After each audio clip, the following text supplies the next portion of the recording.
Selamat siang, Shalom. Tema besar kita di hari ini kan 5 gadis bijaksana ya. Subtema di siang ini adalah apakah kebijaksanaan itu? Sebab kalau kita mengerti apa kebijaksanaan itu, maka kita mengerti apa kebodohan itu. Sebab apa yang dipandang bodoh oleh dunia, belum tentu bodoh di mata Tuhan. Apa yang dianggap pintar oleh dunia, belum tentu pintar di mata Tuhan. Karena definisinya berbeda, saudara. Ya. Bicara soal 5 gadis yang bijaksana ini perumpamaan yang dipakai Tuhan Yesus untuk menjelaskan tentang hal kerajaan surga. Kerajaan surga itu tidak bisa digambarkan dengan 1-2 kalimat. Atau 1 buku bahkan, nggak bisa. Makanya Tuhan mengajar dengan berbagai perumpamaan. Ibarat orang buta cuman bisa dapat sebagian. Gajah itu dipegang gitu, kakinya kok besar ya. Tapi dia nggak tahu itu kaki. Dia pikir gajah gitu. Gajah itu seperti pohon besar katanya. Nah, makanya kebenaran harus disampaikan secara utuh. Bapak Ibu Saudara yang datangnya seminggu sekali ke sini, tapi tidak ikut lengkap, percuma juga. Apalagi kalau bacanya Alkitab buru-buru. Dulu kan diajarinya gitu tuh. Baca, ngerti nggak ngerti, baca aja yang kenceng. Yang secepat-cepatnya gitu. Sehingga selesai ulang lagi, nggak ngerti nggak apa-apa. Sehingga satu sama orang lain nanya, kau udah berapa? Sis, kau udah berapa kali sis? 10 kali. Aku dong 20 kali. Nah, yang situ, aku dong 50 kali, itu hebat banget. Ngerti Bu? Enggak. Lah terus buat apa diulang-ulang terus itu kalau nggak ngerti? Memangnya mantra. Kalau mantra diucapkan berkali-kali makin sering makin manjur katanya. Kalau kebenaran tidak. Oh, diulang ribuan kali, jutaan kali. Kalau tidak mengerti, percuma. Makanya kalau belajar harus mengerti. Alkitab berkata begini, siapkan akal budimu. Barulah berapa ayat kemudian, kuduslah kamu sebab aku kudus. Hidup kudus itu harus pakai akal budi, bukan pakai mistis. Aku membayangkan. Gak ada membayangkan. Akal budi itu nyata. Iman itu nyata dalam perbuatan. Cinta itu nyata. Kalau kau cinta pasangan hidupmu, nyata perbuatannya. Jangan membayangkan ngelamun terus. Merasa sudah mencintai tapi ngelamun doang. Sama. Itulah sebabnya Tuhan turun dari surga ke bumi ini. Kenapa? Tuhan tidak hanya berfirman lewat ucapan. Dengan perbuatan nyata, lihat nih aku mati untuk kamu. Lihat nih aku mengosongkan diriku. Mestinya yang salahkan kita semua. Tapi Tuhan bersedia mengosongkan dirinya. Mengambil rupa seorang hamba. Jadi manusia biasa. Supaya kita mengerti. Iya Tuhan aja begitu ya. Aku juga mau. Mestinya begitu. Ya. Amin saudara. Tuhan bicara dengan perumpamaan 10 gadis. 5 bijaksana, 5 bodoh. Kenapa disebut bijaksana, kenapa disebut bodoh? Kita akan tahu kalau kita baca Matius 25 ayat 1-13. Nanti dibaca aja lengkapnya bagaimana. Intinya adalah ada seorang mempelai laki-laki yang harus disambut. Nah 10 gadis ini jangan salah mengerti ya Bapak Ibu ya. Dulu waktu saya SMP gitu saya pikir salah ngerti saya. Apalagi gambarnya ada 5 cewek gitu. Terus saya sendirian. Tadi pikir poligami lagi. Bukan. Alkitab ini ceritanya bukan poligami loh. Itu 10 gadis itu bukan mau nikah sama mempelai. Banyak orang gak mengerti. Itu pengiring mempelai. Itu mau mengiringi mempelai, mau ikut perjamuan kawin, pesta, ya. Kalau baca Alkitab itu harus lihat konteksnya, itu perjamuan nikah, kawin, bukan lagi pacaran, bukan lagi tunangan, itu lagi kawin. Baca itu, ya harus teliti kalau baca Alkitab. Nah, kisahnya adalah mempelai laki-laki ini pergi ke rumah mempelai perempuan, ke orang tuanya. Di situ mengadakan satu seremonial kecil, lalu mempelai wanita dibawa oleh mempelai laki-laki ke rumahnya untuk pesta besar-besaran. Itulah tradisi Yahudi kuno dulu. Nah, di dalam dia mau masuk ke rumah itu, ada pengiring-pengiringnya. Harus pakai lampu. Gadis yang bodoh, dia bawa pelita, tapi nggak sedia minyaknya. Pinter nggak itu? Itu kalau dalam bahasa Ibrani disebut oon. Habis bawa pelita nggak bawa minyak, coba bayangkan. Makanya disebut gadis yang bodoh. Sementara gadis yang bijaksana tahu apa yang harus diperbuat. Dia mau menyambut ya dia sediakan minyaknya dong. Kalau mempelai itu datang ya masih nyala. Gitu loh maksudnya. Mempelai itu tiba-tiba datang.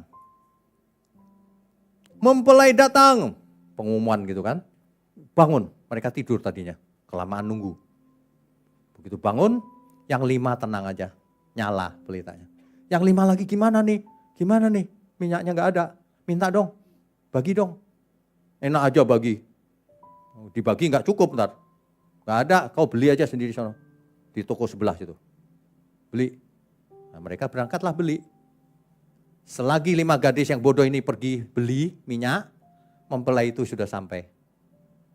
Lalu 5 gadis bijaksana ini dengan lilin yang menyala itu masuk ke ruang pesta bersama mempelai itu. Dan pintunya ditutup habis itu. Nah 5 gadis bodoh ini sampai akhirnya, udah ada nih minyaknya. Loh tutup.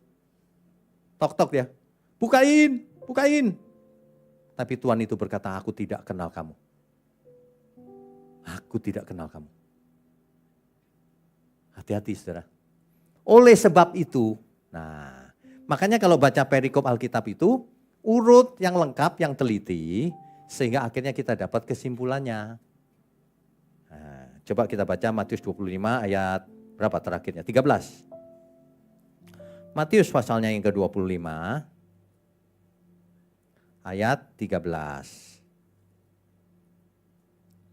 Karena itu, makanya berjaga-jagalah. Sebab kamu tidak tahu akan hari maupun akan saatnya. Makanya kita semua mesti berjaga-jaga. Sebab kita tidak tahu kapan Tuhan Yesus datang kembali. Bisa setiap saat, anytime. Jelas loh ini perumpamaan ini maksudnya apa? Ya, clear.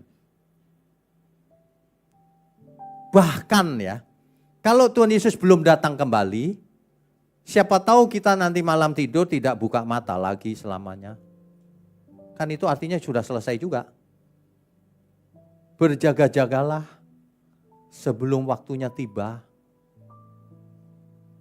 Makanya saya pernah khotbah, saya bicara, jangan pernah berani menutup mata. Sebelum kita siap menghadap Tuhan. Jangan pernah, saudara. Ya, hari itu mengerikan kalau orang tidak siap. Tapi bagi orang yang siap itu, yes, hari itu yang kutunggu-tunggu. Sebab kalau kita lihat dunia ini ya, aduh Tuhan kalau bisa Tuhan datang sekarang lebih enak nih. Kita nggak usah mengalami kematian, kita dibawa ke surga. Seluruh keluarga. Kan enak di sana. Tapi tidak begitu. Tuhan datangnya tidak tahu kapan. Ini peringatan berkali-kali loh di Alkitab itu. Banyak sekali, bukan cuma ini. Tapi manusia itu aneh loh. Diperingatkan berkali-kali gak mempan. Bandel. Aneh. Disuruh selamat gak mau. Contoh sederhana deh. Disuruh sehat gak mau loh orang. Mau sih di mulutnya mau. Tapi benerannya enggak. Makan sembarangan. Kuliner bukan gak boleh, boleh. Tapi jangan sembarangan gak karuan gitu. Ya, jangan sembarangan. Makan sembarangan nanti lama-lama hamilnya makin besar. Gak boleh tersinggung ya syaratnya ya. Tapi memang gak boleh, jangan. Sehat aja harus usaha loh. Bagaimana kita menyambut sang mempelai? Usaha, sediakan minyak. Minyak itu bisa diartikan macam-macam oleh banyak orang. Ada yang mengartikan itu minyak urapan katanya. Bukan. Itu minyak yang akan mau dibakar jadi pelita. Apa maksudnya? Untuk menyambut sang mempelai. Apa itu? Banyak pengertiannya. Hidup kudus, melakukan kehendaknya.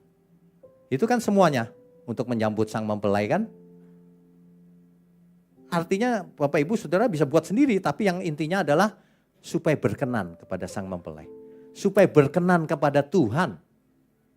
Itu maksudnya jaga-jaga sebelum harinya tiba. Orang dunia saja punya peribahasa, sediakan payung sebelum hujan. Jangan setelah hujan baru beli payung. Telat. Kan begitu. Tuhan Yesus pernah memberikan suatu kisah yang sama intinya. Ada seorang kaya. Ada seorang namanya Lazarus. Lazarus penuh borok. Ya ada di pintu rumah orang kaya itu. Gak bisa makan.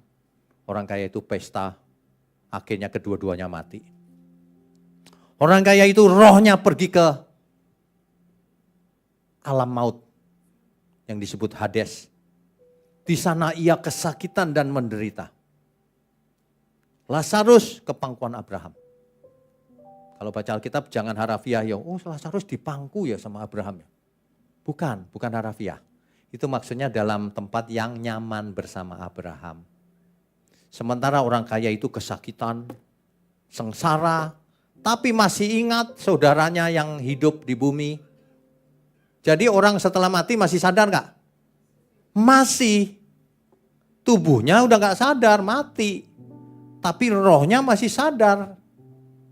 Jadi bukan seperti yang dibayangkan banyak orang, nanti mati kan gak berasa Pak. Waktu mati kita lupa diri. Loh, mati kok lupa diri? Pernah mati? Orang aneh kadang-kadang ya, gak pernah ngalami tapi berkesimpulan.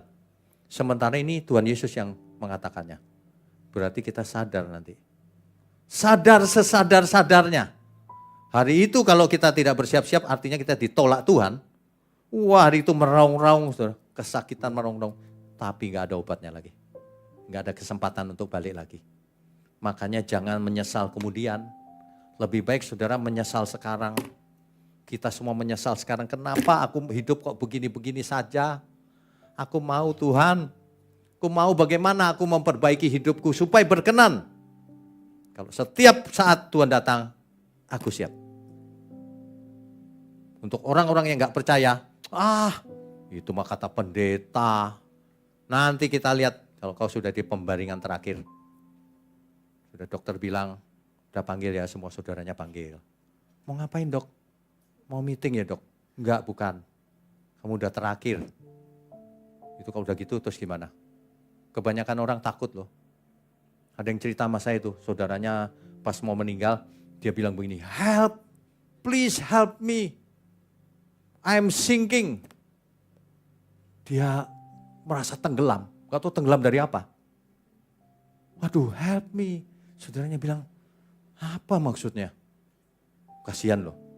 Kalau udah terakhir itu kasihan loh. Gak ada yang bisa nolong. Ya. Makanya kalau kita sekarang masih punya kesempatan seperti ini, perumpamaan ini sangat sederhana. Berjaga-jagalah. Sebab kamu tidak tahu kapan waktunya. Termasuk kematian kita tidak tahu. Kapan waktunya. Berjaga-jagalah. Banyak orang tidak mau berjaga-jaga. Gadis yang bodoh.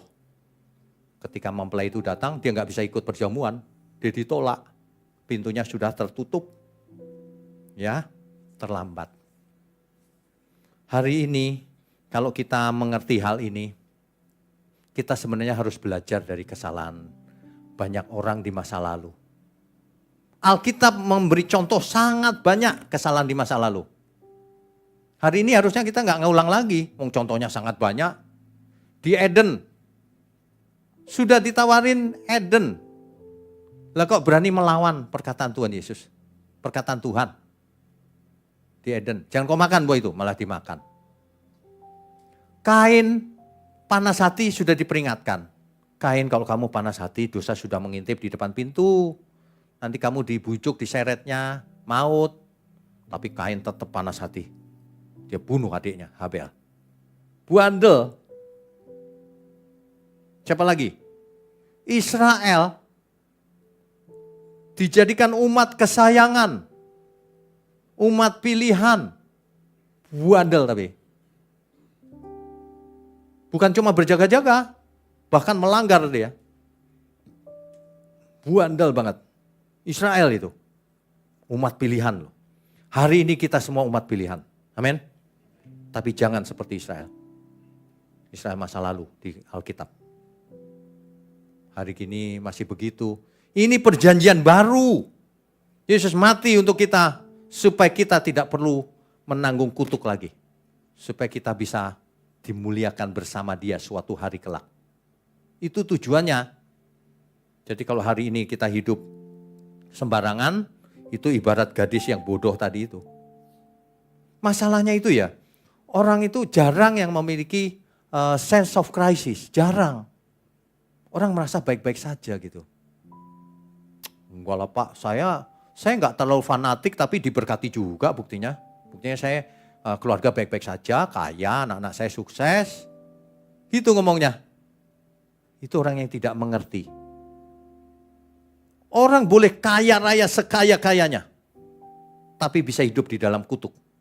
Kalau Tuhan tidak berkenan atas hidupnya, dia hidup dalam kutuk. Ajaran selama ini salah. Kalau kaya artinya diberkati. Bukan. Kalau kaya artinya dituntut lebih banyak. Kalau tidak terkutuk dia. Sebaliknya kalau miskin artinya gampang masuk surga. Siapa bilang? Sama aja sulitnya. Miskin tapi jahat, masuk neraka juga. Udah gak kaya masuk neraka lagi. Kasian bener ya. Mendingan jangan gitu ya. Mau kaya, mau miskin, semua sama satu keluarga berangkat bareng-bareng ke surga. Amin ya.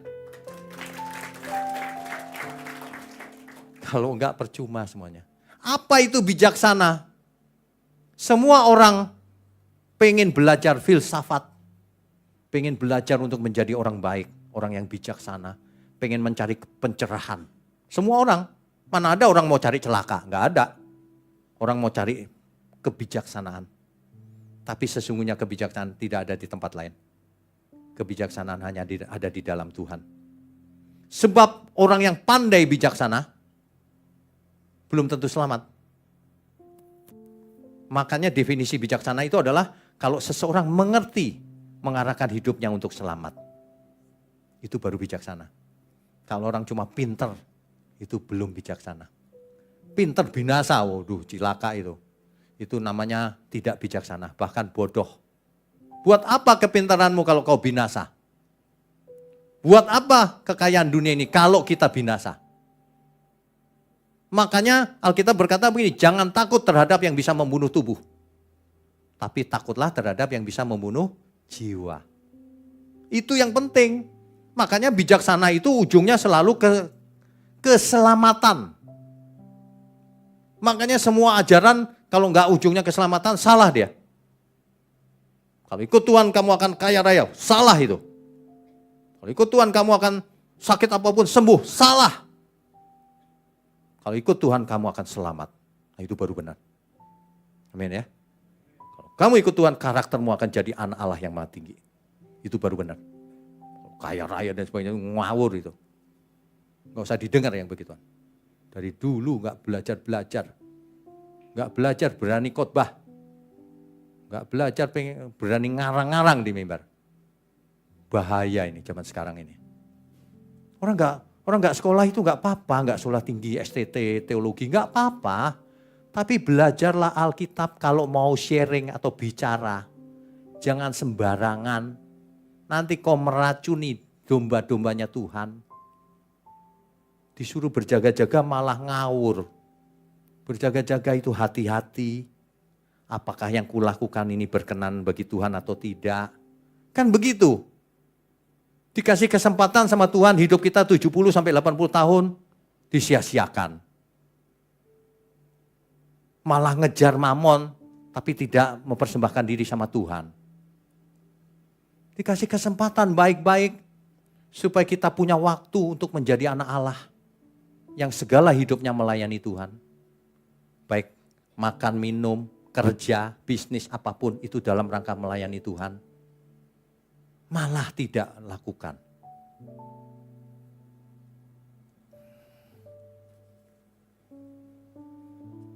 Kalau saya mau perjelas ya, kita itu bukan cuma mau jaga-jaga supaya nggak jatuh dalam dosa, bukan. Kita disetting Tuhan itu supaya jadi anak Allah. Anak Allah itu proaktif, bukan pasif. Makanya kalau ada ajaran yang membuat seseorang pasif, enggak, aku sudah selamat, sudah Kristen, oh itu pasti salah itu.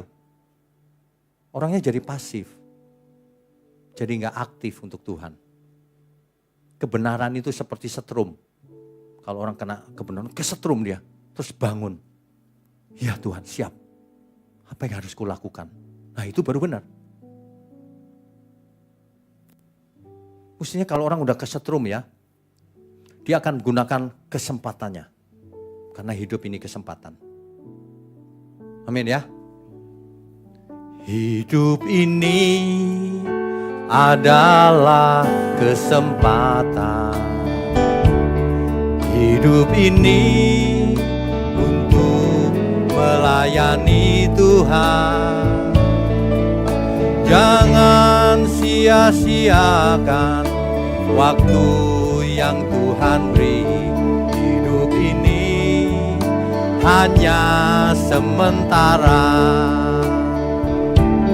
Oh Tuhan, pakailah hidupku selagi aku masih kuat. Bila saatnya nanti ku tak berdaya lagi, hidup ini sudah jadi berkat. Suatu hari kita pasti tak berdaya lagi, saudara. Makin hari kita makin berumur, fisiknya makin lemah. Tapi rohani kita nggak boleh makin lemah. Kalau fisiknya turun, rohaninya harus naik terus. Amin ya. Fisiknya makin lemah, semangatnya makin tinggi. Orang kalau sudah sadar ya, bahwa dirinya milik Tuhan, anak Allah yang maha tinggi, ia tidak akan cuma berjaga-jaga, cuma jaga-jaga, gak hidup dalam dosa. Bahkan ia akan aktif. Dia akan setiap saat, dia akan tanya sama Tuhan. Oh Tuhan, pakailah hidupku selagi aku masih kuat. Bila saatnya nanti ku tak berdaya lagi, hidup ini sudah jadi berkat. Mestinya begitu loh. Saudara yang mesti semangat. Apa ya Tuhan? Saya lihat banyak orang belum kesetrum. Kalau sudah kesetrum pasti nggak begini. Dunia ini berkembang pesat, teknologi dan sebagainya. Artificial intelligence. Suatu hari kalau yang khotbah hologram gitu kan. Bisa, saya di rumah gitu. Hologramnya di sini. Khotbah gitu. Persis. Artificial intelligence. Hati-hati ya. Contoh yang gampang deh. Itu foto saya yang sama 5 gadis tadi. Itu kan foto hasil AI. Masa saya semudah itu? Kayak anak-anak gitu. Itu foto AI, Bapak Ibu. Ya. Jadi hari ini jangan percaya sama foto di komputer. Itu versi AI-nya banyak. Banyak orang cari jodoh di sosial media hari ini.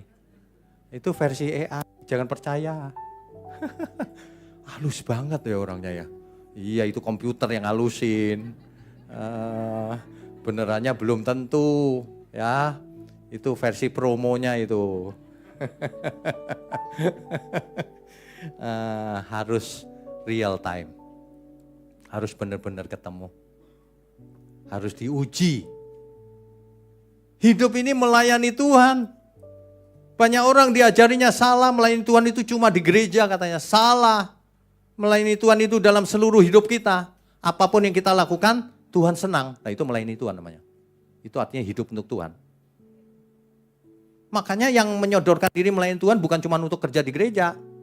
Setiap hari kita mau melayani Tuhan. Ya, mulai sekarang selalu kobarkan itu tadi. Semangat. Minta Tuhan. Oh Tuhan, pakailah hidupku selagi aku masih kuat. Bila saatnya nanti ku tak berdaya lagi, hidup ini sudah jadi berkat. Saudara, kita harus selalu setiap saat ada dalam perasaan sense of crisis. Kita sedang ada dalam krisis. Apa krisisnya itu? Gak apa-apa, kayaknya aku gak punya masalah, Pak. Kita harus selalu dalam proses sense of crisis itu. Alkitab berkata begini, jika engkau memanggilnya Bapak, maka kamu harus hidup dalam ketakutan selama menumpang di bumi ini. Itu Alkitab loh yang bilang. Artinya kita harus hidup dalam perasaan sense of crisis terus. Bukan ketakutan, takut setan, bukan. Ketakutan sense of crisis. Takut-takut kalau hidupku ini tidak menyukakan hati Tuhan. Takut kalau hidupku itu nilainya rendah di hadapan Tuhan. Takut kalau hidupku ini gak lulus. Bayangin kalau ternyata pede gitu. Sampai pintu surga ada suara, aku tidak kenal kamu. Siapa kau? Loh Tuhan, masa gak kenal sih? Itu loh yang dulu aku bikin KKR itu loh. Yang bernubuat demi namamu. Yang mengusir setan demi namamu. Yang berbuat mujizat demi namamu. Aku tidak kenal kamu. Pembuat kejahatan. Itu jelas banget loh ayat itu. Jangan merasa kalau sudah berkegiatan agamawi di gereja lalu Tuhan berkenan. Gitu. Tuhan tahu persis hati kita itu seperti apa. Makanya yang dimaksud berjaga-jaga itu bukan sikapnya gini. Bukan, hatinya yang penting. Pikiran dan hatinya. Apakah sudah bersih atau belum. Berjaga-jaga kalau mempelai itu datang. Apakah didapatinya aku beriman. Apakah didapatinya aku punya hidup yang kudus. Sebab kalau tidak pasti ditolak. Di Alkitab sering sekali ayat-ayat Alkitab memperingatkan bahwa kita harus berjaga-jaga. Harus bersiap-siap. 1 Tesalonika 5 ayat 2. Nanti dibaca. 2 Petrus 3 ayat 10 sampai 11. Nah yang ini kita baca yuk. 2 Petrus 3 ayat 10 sampai 11. Ini termasuk sering nih kita baca. Ayat 10 sampai 11 ya. Tetapi hari Tuhan akan tiba seperti pencuri. Pada hari itu langit akan lenyap dengan gemuruh yang dahsyat dan unsur-unsur dunia akan hangus dalam nyala api. Dan bumi dan segala yang ada di atasnya akan hilang lenyap. Ini kalimat sederhana kan ya, mengerti ya? Langit dan bumi akan lenyap oleh api. Bapak Ibu gak usah heran kalau ada orang yang ngajar gak gitu. Ada yang ngajar, bumi inilah nanti surganya. Langit dan bumi yang baru itu yang sekarang ini direnovasi. Dia pasti pekerjaannya kontraktor. Mau renovasi soalnya. Alkitab jelas ngomongnya begini, dirubah-rubah. Hari ini banyak orang nekat loh berani ngerubah Alkitab. Kalau saudara pernah lihat orang berani ngerubah gitu ya, tinggalin dia. Bahaya itu. Kalau Alkitab firman Tuhan saja sudah tidak dihormati, udah lupakan. Pembicaraan yang lain itu lupakan. Meskipun dia ngomong begini, aku mendengar suara Tuhan. Tuhan yang mana yang kau dengar? Aneh. Dua kemungkinannya. Satu, dia bohong. Dia nggak dengar siapa-siapa. Yang kedua, dia dengar suara memang. Dia pikir Tuhan. Padahal itu suara setan. Karena nggak mungkin suara Tuhan tidak sesuai Alkitab. Tidak mungkin. Amin ya, saudara. Saudara kalau dengar firman yang benar ya, lama-lama cerdas. Lama-lama kepekaan rohnya muncul. Padahal kita nggak bisa menjelaskan bagaimana kecerdasan tiba-tiba peka rohnya juga. Saudara akan peka. Sebaliknya kalau saudara dengar yang bukan kebenaran, makin hari bukan makin peka. Makin buta dan tuli. Di depan mata ngomong salah aja nggak ngerti saudara nanti. Bahaya loh. Si iblis itu mainnya di situ. Supaya manusia gampang dibohongin. Di kitab Wahyu 3 ayat 3 dan 16 ayat 15. Di situ dijelaskan berbahagialah orang yang berjaga-jaga dan bertobat. Yang berbahagia yang begitu. Ya. Soal berjaga-jaga juga dibahas di Lukas 12 ayat 35 sampai 48 nanti dibaca. Yang mau saya tekankan itu yang ini. Orang yang bijaksana, kan subtemanya orang yang bijaksana nih. Orang yang bijaksana itu bukan yang pinter. Bukan pinter ilmu. Bukan pinter dagang. Bukan pinter bicara. Orang yang bijaksana itu yang mengarahkan hidupnya kepada Tuhan. Ingat, takut akan Tuhan adalah awal dari pengetahuan. Kalau mau bijaksana, dasarnya harus takut akan Tuhan. Itu nomor 1. Kalau orang tidak takut Tuhan, lupakan aja. Mau gelarnya profesor sekalipun biarin. Gak penting itu. Orang yang bijaksana bukan yang pendidikannya tinggi. Bukan. Bukan yang kekayaannya triliunan. Bukan. Bukan raja. Bukan. Bahkan nabi juga banyak yang nabi palsu. Orang yang bijaksana itu yang tahu bagaimana ia harus hidup menyenangkan Tuhan. Berkenan bagi Tuhan. Orang yang bijaksana adalah orang yang tahu memanfaatkan hidupnya sebagai satu-satunya kesempatan untuk menjadi anak Allah. Orang yang bijaksana tidak akan terganggu oleh penderitaan dunia ini. Aku tahu, Rasul Paulus menulis bahwa kemuliaan yang kita miliki kelak tidak sebanding dengan penderitaan hari ini. Oleh sebab itu hari ini saudara menderita seperti apapun, tahan saja. Karena tidak akan lama. Itu cuma sementara semuanya. Sementara orang yang happy, kaya raya gitu ya. Jangan terlalu happy kau. Itu gak lama juga. Suatu hari kamu geblak, gak bangun lagi. Harta gak bisa nolong. Makanya di posisi terakhir itu yang kita butuhkan cuma Tuhan sebenarnya. Bapak Ibu gak pernah survei ya. Mestinya ada dengan survei itu. Kalau orang sudah detik terakhir ditanya itu. Apa yang dibutuhkan Pak, Bu? Mestinya begitu. Nanti dia bilang, coba tawarin harta. Kamu ngeledek ya, orang mau mati ditawarin harta. Jodoh, apalagi jodoh. Orang udah mau menutup mata, jodoh lagi pikirannya. Saya pernah hadapi seorang yang sudah terakhir tuh. Saya hadapi di rumah sakit, baru saya bicara, muntah darah dia. Wah sekantong gitu. Loh, udah hancur rupanya. Wah ini gak lama ini, menit nih pasti hitungannya. Tapi masih ngamuk-ngamuk dia, marah-marah gitu. Si itu Pak. Ibu diem. Sebentar lagi mungkin ibu dipanggil Tuhan. Ngapain mikir yang lain-lain?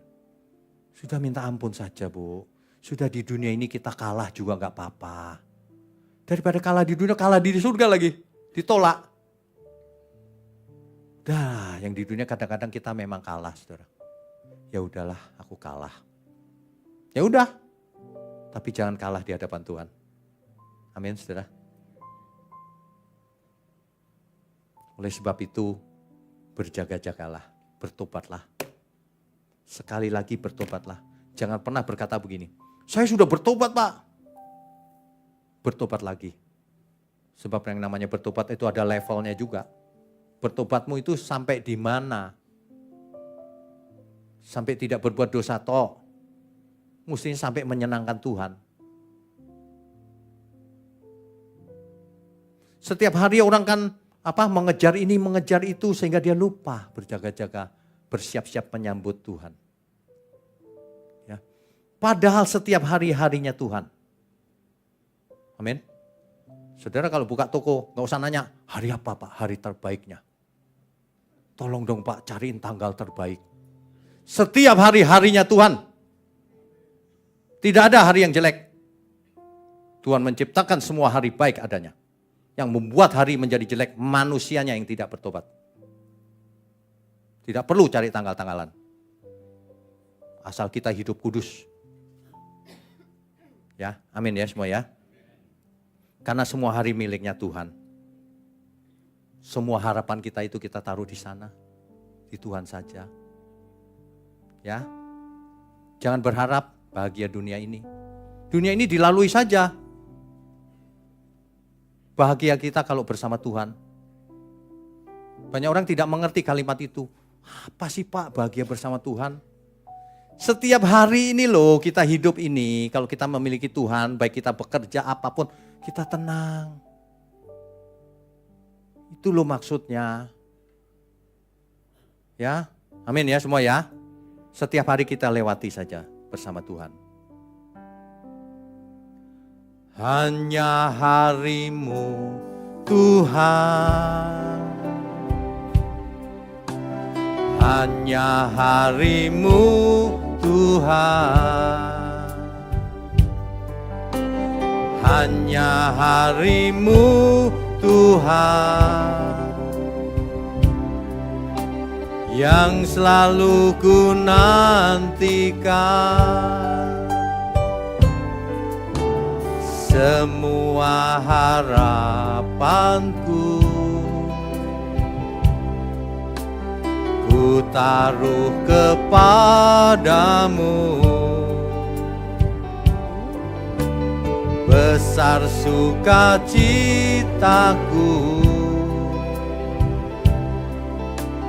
ku memandang wajahmu.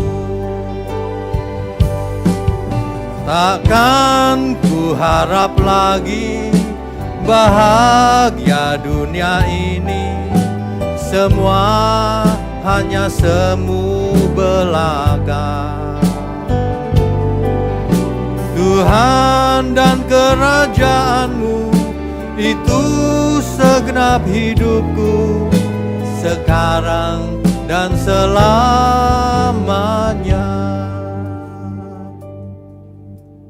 Jadi orang itu gampang aja, jangan suka aneh-aneh. Apapun yang terjadi dalam hidup kita, kita syukuri. Sambil berusaha, bekerja sebaik mungkin. Terhadap orang yang bersalah sama kita, gak usah kesel. Kita mengerti, dia belum mengerti. Kan begitu harusnya ya. Hidup jadi enak bersama Tuhan. Kadang-kadang saya juga bingung sih sebenarnya. Kenapa orang itu tidak mengerti bahwa dia tidak mengerti? Bingung gak? Bingung kali ya? Saya gak ngerti kenapa orang itu gak ngerti bahwa dia gak ngerti gitu loh. Kadang-kadang bingung. Kenapa sih kok gak ngerti? Tapi kalau mengerti, dituntut lebih. Nah itulah yang saya mau tunjukkan dengan Lukas pasalnya yang ke 47 dan 48. Lukas pasal 12, 47 dan 48 ayatnya. Adapun hamba yang tahu akan kehendak tuannya, hamba itu tahu loh kehendak tuannya apa.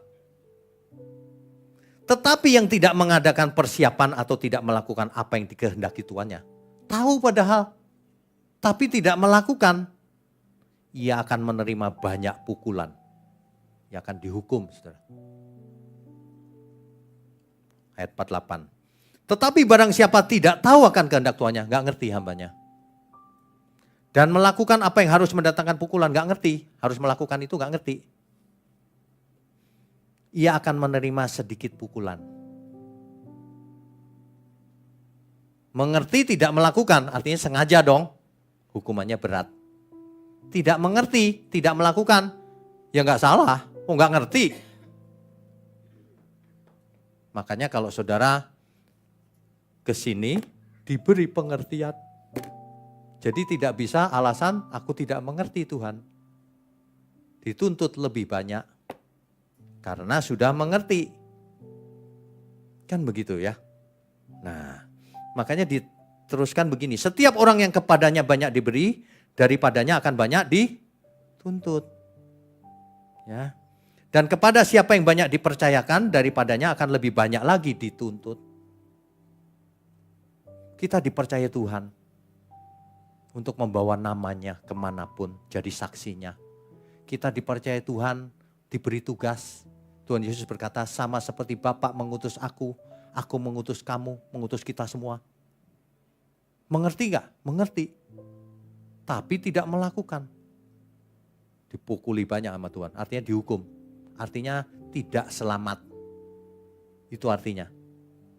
Ya. Jadi hari ini sebenarnya kita itu kebangetan sih sebenarnya. Tuhan itu tidak hanya bicara loh. Perhatikan deh.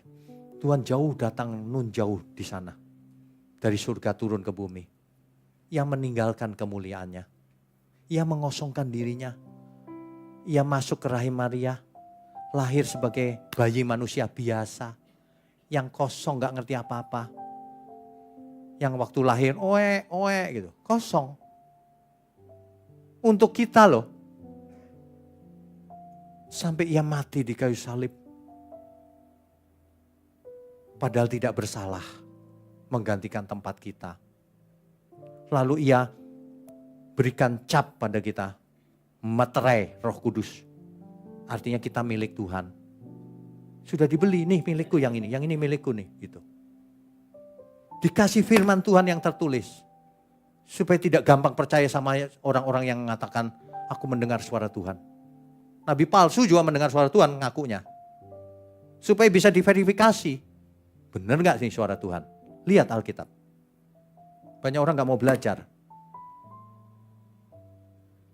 Bahkan Tuhan menyertai kita dalam segala perkara di dalam hidup ini. Supaya kita belajar dari pengalaman kita hidup.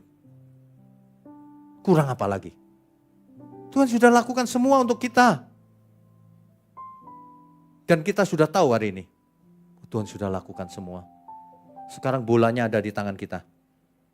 Kita mau meresponi anugerah Tuhan atau tidak. Atau diam 1000 bahasa. Udah selamat aku. Sengaja itu namanya. Padahal perintah Tuhan jelas. Kuduslah kamu sebab aku kudus. Kerjakan keselamatanmu dengan takut dan gentar. Perintahnya jelas. Berusahalah kau masuk pintu yang sempit itu. Siapkan akal budimu. Berubahlah menurut pembaharuan akal budimu. Supaya kau bisa membedakan mana kehendak Allah yang benar itu. Yang baik, yang berkenan, dan yang sempurna. Supaya kita mengerti. Nah kalau mengerti harus dilakukan. Banyak orang itu ya mengerti. Tetapi ia tertarik, diseret oleh keinginannya. Keinginan dunia, kenikmatan, dosa, apalagi keinginan yang belum terpenuhi. Sehingga fokusnya bukan kepada kebenaran, fokusnya meleset lama-lama. Kebawa arus nafsu dagingnya itu. Itu yang membinasakan. Makanya orang yang diam saja pasti kalah dia. Kalau mau menang dalam peperangan rohani kita harus proaktif. Kalau cuma diam nahan dosa ya, kalah dia nanti. Orang salah mengerti loh. Misalnya mau sehat, puasa, kalah dia nanti. Puasa itu kan cuma diem gitu, gak makan. Kalau cuma gak makan nanti setelah buka makannya gak karu-karuan. Perubahan akal budi yang benar. Jadi meskipun gak puasa, kalau mau sehat, makannya yang benar. Baru dia sehat. Meskipun puasa intermittent katanya sehat, buktinya gak sehat banyak orang. Kenapa? Waktu puasa gak makan. Waktu bukanya, lemak.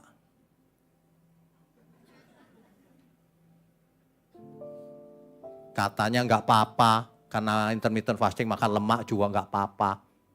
Teori apa itu? Itu sama aja bicara gini, gak apa-apa buat dosa.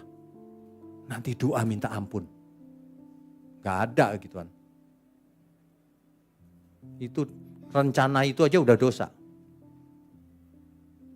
Gak apa-apa, Tuhan itu maha pengampun. Siapapun akan masuk surga. Ngawur itu. Tren hari ini ngajarnya gitu tuh. Itu ngawur itu. Semua orang gak percaya Yesus juga masuk surga. Oh ngawur itu. Alkitab tuh gak bisa dipakai. Lah kalau Alkitab gak bisa dipakai, siapa yang bisa dipakai? Omonganmu. Bohong kebangetan. Gak belajar Alkitab, ngomong tapi. Belajar juga salah loh. Banyak orang belajar sih, tapi salah. Gak menemukan kebenaran. Ya, orang ini Tuhan Yesus terus menerus pakai perumpamaan. Hal kerajaan surga seperti ini loh. Kali ini 10 gadis, 5 bijaksana, 5 bodoh. Hal kerajaan surga kalau mau masuk surga sepertilah 5 gadis bijaksana itu yang menyediakan minyaknya. Sehingga waktu sang mempelai datang, didapatinya kita berkenan. Oh ini hidupnya kudus. Aku suka sama dia, ayo mengiring masuk kerajaan surga. Masuk ke perjamuan kawin di surga. Itu bukan kawin harafiah ya. Itu maksudnya masuk surga, kerajaan surga. Gitu loh maksudnya. Ya. Jadi Bapak Ibu Saudara ya, jangan sampai kita itu menyesal kemudian tidak ada gunanya. Ada banyak orang yang menyesal setelah mati, di alam roh baru dia kesakitan mau bertobat, gak bisa. Sudah terlambat. Kalau mau bertobat harus waktu masih hidup. Kalau sudah mati sudah selesai. Ini yang menjelaskannya Tuhan Yesus. Jadi kalau ada manusia lain yang menjelaskan cara lain gitu, kau itu siapa? Kau hidup juga baru berapa tahun? Kalau Tuhan Yesus sejak dulu kala, kekekalan sampai kekekalan. Jadi kalau Tuhan Yesus menjelaskan, jelas, pasti benar. Lah kalau kau ngajarin dari mana asalnya, ngarang-ngarang. Oh roh itu gini loh, gitu loh. Ngarang itu. Gak ada dasarnya. Makanya kita harus pakai dasar firman Tuhan. Tidak boleh pakai dasar yang lain. Ya. Seseorang tidak bisa berjaga-jaga kalau keinginannya banyak. Kalau nafsu dagingnya mau menggelora, gak bisa. Mesti dimatikan manusia lamanya. Barang siapa tidak melepaskan diri dari segala miliknya, tak dapat jadi muridku. Lepaskan diri itu maksudnya bukan harta dijual, bukan. Melepaskan diri dari segala milik. Apa itu milik kita itu? Karakter yang bandel, yang doyan dosa, yang suka main yang enggak, yang curang, yang apa lagi ya? Macam-macam. Kalau itu tidak dilepaskan enggak bisa jadi murid Tuhan Yesus. Lepaskan dulu semuanya. Baru kita kosong, baru kita bisa mengisinya dengan kebenaran. Selama kantong kita penuh dengan ketidakbenaran, kebenaran enggak bisa masuk. Makanya kosongkan. Itulah sebabnya di YouTube banyak orang enggak bisa diajarin. Komentar sembarangan menghina saya. Enggak apa-apa, saya jelasin pakai ayat. Kayak orang buta tuli aja. Dikasih ayat dia enggak bisa baca seolah-olah. Itu orang yang mengeraskan hati itu begitu. Padahal kalau dia mau baca, ya juga ya kok ada ayat ini ya. Gitu sebenarnya. Banyak orang itu bandel emang, enggak tahu kenapa. Hari ini kita harus mengosongkan diri kita. Bukan cuma berjaga-jaga. Kok jaga-jaga itu kan seolah-olah pasif tuh. Itu adalah cuma sepotong kebenaran. Hal kerajaan surga seperti seorang raja ingin mengadakan pesta. Nanti di ayat lain gitu lagi, hal kerajaan surga seperti lain-lain. Jadi surga yang begitu besar mau dipandang dari sisi sini, dari sisi sini, dari sisi sini. Gitu loh maksudnya menjelaskannya itu. Ini baru sepotong, jadi bukan berjaga-jaga Pak, saya nggak buat dosa. Bukan itu saja, itu salah satunya. Mestinya kalau kita mengerti, kita akan mengerahkan seluruh hidup kita. Tidak hanya berbuat dosa, bagaimana aku harus melakukan kehendak Tuhan. Apa yang harus kulakukan secara nyata, bukan cuma teori. Mestinya sih begitu. Saudara, mari kita belajar melepaskan segala hal yang kita miliki yang Tuhan tidak berkenan. Detoksifikasi jiwa. Pelepasan yang sebenarnya itu lepaskan semua yang jahat-jahat dari jiwa kita itu. Pelit dibuang aja, sifat pelit. Apalagi mulutnya sembarangan, buang. Apalagi matanya sembarangan, plester. Habis suka nonton yang enggak plester. Alkitab bilang begitu kok. Lebih baik kau ke surga dengan mata buta daripada kau utuh matanya tapi ke neraka. Ayo, dua-duanya enggak benar, plester dua-duanya. Habis. Biar ilustrasinya biar jelas maksudnya saudara ya. Katakan begini saudara, Tuhan aku rela melepaskan, mengosongkan seluruh bejana jiwaku ini. Say. Tuhan aku rela mengosongkan bejana jiwaku ini dari segala keinginanku dan semua hasrat pribadiku. Tuhan penuhi aku dengan gairah surgawi nan suci, agar apapun tak ku ingini lagi, hanya Engkau hartaku abadi. Saat ku pulang menghadap Bapa, hanya Engkau yang ku miliki. Kerinduan hatiku, kehausan jiwaku, dapat ku memandang wajah-Mu.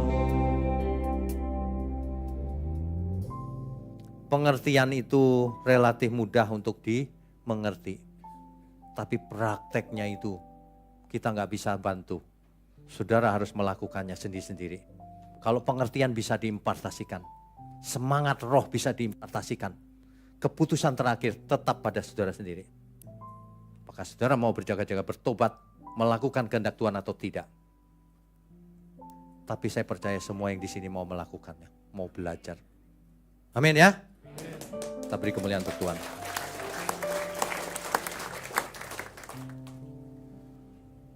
Saudara, waktunya singkat. Kesempatannya terbatas. Tidak selamanya orang di sekeliling kita juga hidup. Hari ini kita harus jadi berkat untuk orang-orang sekeliling kita minimal. Keluarga kecil kita, mulai besar, keluarga di gereja, ini keluarga besar kan? Terus sesama. Itu kesempatannya. Hal kerajaan surga itu mengasihi sesama. Mengasihi Tuhan, mengasihi sesama. Itu inti dari kerajaan surga. Tidak selamanya pasangan hidupmu hidup. Tidak selamanya orang tuamu masih hidup. Mumpung mereka masih hidup, ayo belajar sebagai keluarga Allah di bumi. Saling memperhatikan, saling mengasihi. Ya, sudah jangan ribut lagi satu sama lain. Suami istri itu kadang-kadang hal kecil aja ribut gitu. Kayak persoalan politik aja. Hal kecil aja ribut gitu. Bisa teriak-teriakan gitu. Heran. Kok ditanya soal apa?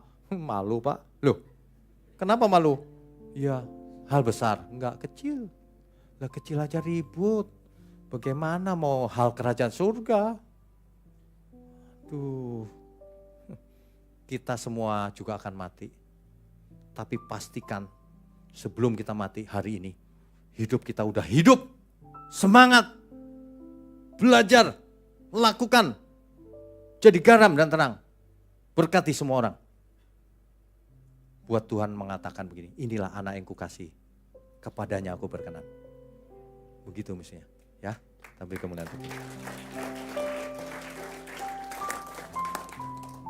Saudara, perumpamaan 5 gadis bijaksana ini sangat sederhana. Tetapi maknanya, apakah kita selalu berjaga-jaga? Kalau kita selalu berjaga-jaga itu bijaksana namanya. Jadi yang dimaksud bijaksana itu bukan pintar, bukan cerdas. Tapi orang yang tahu bagaimana mengarahkan hidupnya. Sehingga Tuhan berkenan. Sehingga hidupnya menuju keselamatan yang dijanjikan Tuhan. Sehingga hidupnya menjadi berkat bagi dunia yang gelap ini. Itulah orang yang bijaksana. Banyak orang merasa pintar kalau aku kaya raya, sukses, terkenal hebat. Kamu tidak bijaksana. Kalau itu semua tidak dipakai untuk Tuhan. Kalau itu semua tidak dipakai untuk menolong sesama. Percuma. Sebab Kristus mati bukan supaya kita hidup sendirian. Supaya kita tidak hidup untuk diri sendiri, tapi hidup untuk Tuhan. Nanti suatu hari ketika Tuhan datang, kita akan menyambut Tuhan juga. Seperti 5 gadis bijaksana itu menyambut sang mempelai. Sementara yang gak punya minyak berani gak menyambut? Gak berani. Gak berani. Itulah sebabnya kalau nanti saya membayangkan kita semua gitu ya, kita belum mati tapi Tuhan datang. Waduh, senang banget tuh. Senang banget tuh. Suatu hari kan kita pulang ya. Saudara, suatu hari kita pulang loh, amin gak? Jangan gak pulang. Kalau gak pulang tuh mau kemana? Saat ku pulang menghadap Bapa, hanya Engkau yang ku miliki. Kerinduan hatiku, kehausan jiwaku, dapat ku memandang wajah-Mu. Saudara, tetap di sini bersama kita semua membentuk keluarga di bumi, keluarga Allah. Belajarlah kebenaran. Kemarin kita baru mulai seminar 7 natur kebenaran. Bapak Ibu yang belum pernah ikut kemarin, ikuti di YouTube, di channel kita, GSK Ipik. 7 natur kebenaran. Kemarin baru sesi 1 dan 2. Nanti 2 minggu lagi sesi 3 dan 4. Terus, entah berapa sesi. Kalau saudara ikut sampai sesi selesai, saudara akan bisa membedakan mana benar, mana salah. Sehingga kalau ada orang yang berkata, aku mendengar suara Tuhan, nah itu gampang dicek itu benar salahnya. Nanti lihat, makanya belajar yang benar.